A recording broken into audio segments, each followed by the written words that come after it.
Voilà, ici, je vais voir une propriété très importante pour le déterminant de calcul de déterminant de matrice. Ou pour avoir, je veux dire, une visibilité concernant une matrice. Bon, une matrice, calculer le déterminant de matrice, c'est de savoir si le nombre associé à la matrice, bon, que vaudra-t-il? Il y a un nombre associé à un tableau. À un tableau, on associe un nombre. Voilà.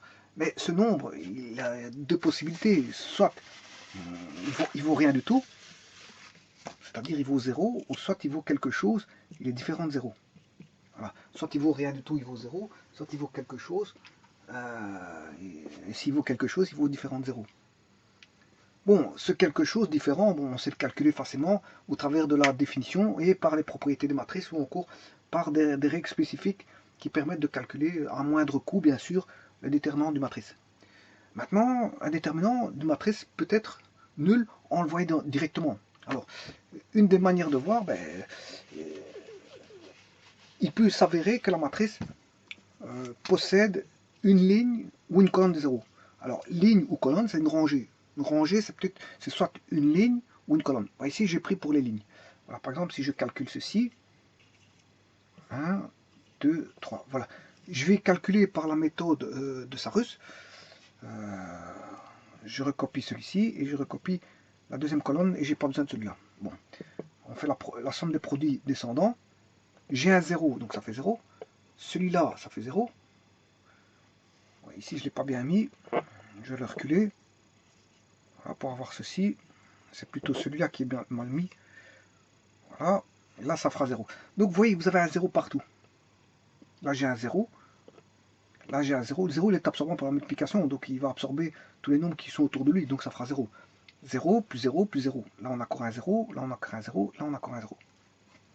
Alors, pourquoi on a ça? Mais ça, c'est la règle de Sarus qui est applicable uniquement à l'ordre 3. Je vous rappelle qu'un déterminant se calcule pour les matrices carrées. Donc, il faut une matrice carrée absolument. Donc, on parle d'ordre n et non pas de genre m fois p. Genre m fois p sur les rectangulaires, ça n'existe pas. Un déterminant pour les rectangulaires. On parle de déterminant pour les matrices carrées. Alors, pourquoi on a 0 comme ça? C'est parce que vous comprendrez qu'ici, si je prends 0, j'ai pris un 0. J'ai beau faire, je peux prendre ce que je veux, hein, que je prenne celui-là et celui-là. Attention que quand je prends un élément, je peux plus prendre un élément de sa ligne ni de sa colonne. C'est-à-dire que je peux plus prendre la ligne 1 ni la colonne 2, ni la ligne 1 ni la colonne 1, parce que j'ai pris le 0 ici. Si j'ai deux possibilités de prendre soit celui-là, voilà, ou celui-là. Voilà, puisque j'ai une matrice 3-3, le premier j'ai 3 choix, la deuxième j'ai plus de 2 choix, et la troisième j'ai plus qu'un choix. Voilà. Donc ici, en prenant celui-ci, je peux prendre soit le 3 ou le 2, comme je veux. Et une fois que j'ai pris le 3 ou le 2, j'ai plus qu'une possibilité de prendre. Si je prends le 3, je ne peux pas prendre celui-ci parce qu'il est dans la ligne 1. Je ne peux pas prendre celui-ci parce qu'il est dans la ligne 2 et que j'ai déjà pris quelque chose. Là, j'ai déjà pris quelque chose dans la ligne 1, j'ai déjà pris quelque chose dans la ligne 2. Donc il ne reste plus qu'un élément à prendre. Si je prends celui-là, j'ai plus qu'une possibilité, c'est le 3 ici. Maintenant, si j'avais pris le 2 ici, je prends le 2, je ne peux pas prendre un élément de la ligne là, je ne peux pas prendre un élément de la ligne là, parce que j'ai déjà pris le 2 sur cette ligne-là, j'ai déjà pris le 0 sur cette ligne-là, il ne reste plus qu'un élément. Bien sûr, les colonnes doivent être différentes, hein. Cette colonne-là, j'ai déjà pris un élément, c'est 0, là j'ai déjà pris un élément, c'est le 2, là il ne reste plus que dans cette colonne-là, mais il ne restera plus que le 2. Voilà. Vous voyez que c'est une espèce de permutation que vous allez avoir des éléments. Alors, on se rend compte que, dans ce cas-ci,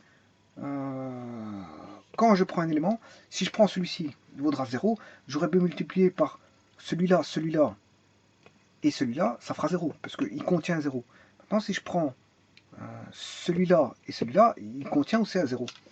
Donc, vous voyez que ici, j'ai déjà des 0. Voilà, j'ai déjà 0. Alors, si je prends maintenant l'élément là, je peux multiplier avec lui ou lui. Voilà, et si je prends lui, il ne reste plus que le 3 là, mais il y a un 0, ça fera 0. Maintenant, si j'avais pris celui-là, je peux prendre que le 1. J'aurai 0, 2, 1. Donc ça fera 0. Maintenant, si je prends celui-ci, je peux prendre 4 ou 3. Si je prends 4, il ne reste plus que la possibilité de prendre le 2. Et si je prends le 3, il ne reste plus que la possibilité de prendre le 1. Voilà, avec les plus et moins qui vont donner les permutations. Mais là n'est pas la question, c'est que vous vous rendez compte que j'ai un 0 partout. J'ai un 0 partout. Donc, le déterminant d'une matrice contenant des zéros comme ceci, ça fait 0. Voilà pour les lignes. Maintenant, supposons que je transpose la matrice. On sait bien que le déterminant de matrice A est égal à transposer est égal au déterminant de la matrice A. Donc, supposons que je transpose celle-ci, mais les zéros vont se retrouver non plus en ligne, mais en colonne. On aura 4, 1, 0, le 3 il reste ici, le 3 il reste là, le 0 il va là, le 1 il va là, le 2 là, je les permute, mais comme c'est 2, 2, ben ça reste 2, 2. Voilà. Et donc là, j'ai une ligne non plus une colonne de 0, mais j'ai une ligne de 0. J'ai une ligne CI1 qui est égale à 0.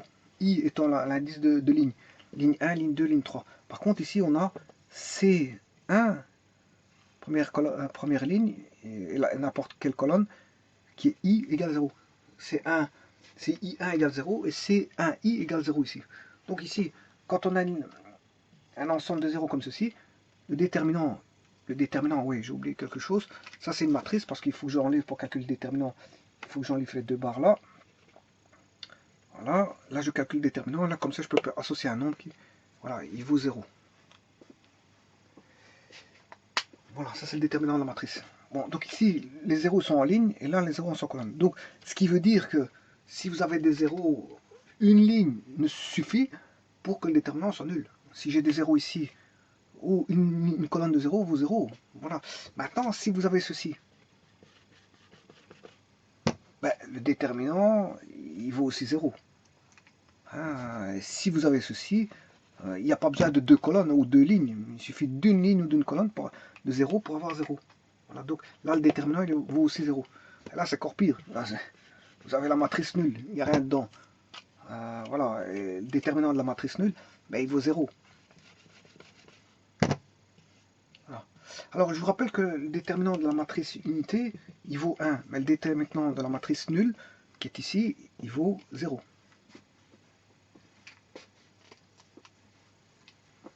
Ça, c'est la matrice nulle parce qu'il y a des zéros partout. Voilà. Mais il suffit, pour annuler un déterminant, il suffit d'une ligne de 0. Voilà, ou une colonne de 0.